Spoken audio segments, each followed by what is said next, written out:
السلام علیکم ورحمۃ اللہ وبرکاتہ۔ بسم اللہ الحمدللہ والصلاة والسلام علی اشرف الانبیاء والمرسلین نبینا محمد وعلی آلہ واصحابہ اجمعین ومن تبعہم بإحسان الی یوم الدین، اما بعد۔ باب، آج ہم نے جو ہمارا باب ہے، جو ہمارا عنوان ہے، اس میں ہم نے دو چیزیں بیان کرنی ہے۔ پہلی چیز، اللہ رب العزت نے بیان فرمایا کہ انک لا تہدی من احببت۔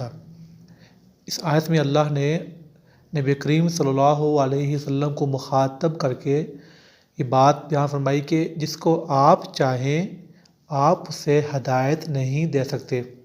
اور یہ آیت کب ہوئی تھی نازل؟ ابو طالب جو کہ حضور کے چاچو تھے، ان کے فوت ہونے کے بعد یہ آیت نازل ہوئی تھی، کیونکہ ابو طالب نے ساری زندگی جو ہے حضور کا ساتھ دیا تھا، آپ کے ساتھ رہا، لیکن اسلام قبول نہیں کیا اور وہ کفر کی حالت میں فوت ہوا۔ ابو طالب نے اسلام قبول نہیں کیا تو نبی کریم صلی اللہ علیہ وسلم پریشان ہو گئے۔ تو اللہ رب العزت نے اس آیت کے ذریعے یہ پیغام دیا کہ انبیاء اور نبی کریم صلی اللہ علیہ وسلم کا کام کیا تھا کہ لوگوں تک حق پہنچانا، لوگوں تک وحی پہنچانا، اسلام کا پیغام جو ہے لوگوں تک جو ہے پہنچانا، یہ کام ہے انبیاء کا۔ لیکن پھر اس اسلام کو قبول کرنا، اسلام میں داخل ہونا، یہ توفیق اللہ کی طرف سے ملتی ہے۔ اللہ جسے چاہتا ہے اسلام قبول کرنے کی توفیق جو ہے وہ دیتا ہے۔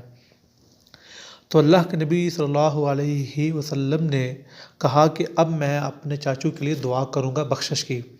تو اللہ رب العزت نے روک دیا، کہا کہ ما کان للنبی والذین آمنوا ان یستغفروا للمشرکین۔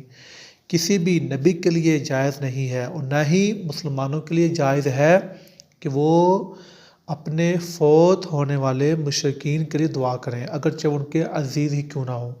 جو بندہ شرک کی حالت میں یا کافر تھا یا تھا مشرک، فوت ہو گیا تو اس کے لیے دعا جائز نہیں ہے۔ وآخر دعوانا ان الحمد للہ رب العالمین۔ السلام علیکم ورحمۃ اللہ وبرکاتہ۔